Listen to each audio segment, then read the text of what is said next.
favor. ¿Cuántos creen que valió la pena que nuestra hermana Canto de Gloria esté lanzando, hermano? A ver ese aplauso fuerte, por favor, Guayaquil. Ahí estamos, amigos, ahí estamos en eso. Bendito sea el Señor. En primer lugar, Dios. En segundo lugar, las iglesias, los pastores, la congregación, los ministerios. ¿Cómo se sienten esta noche?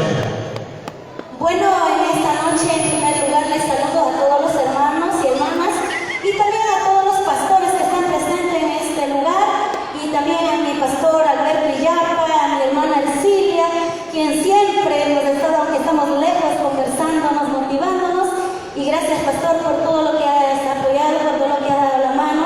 Y de mi parte, en esta noche me siento un gozo, me siento una alegría, me siento en mi corazón de que nunca en mi vida había sentido ese gozo, pastor. Aleluya, eso es la parte del Señor.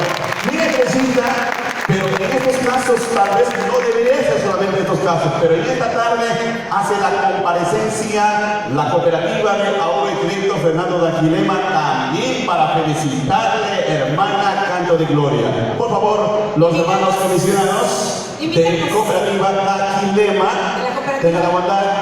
Dice en representación, voy a mencionar porque el hermano que tenía que intervenir no ha llegado, a nombre de nuestro hermano gerente general ingeniero Pedro Vicente Quimpo, en esta preciosa tarde, expresa en primer lugar sinceras felicitaciones.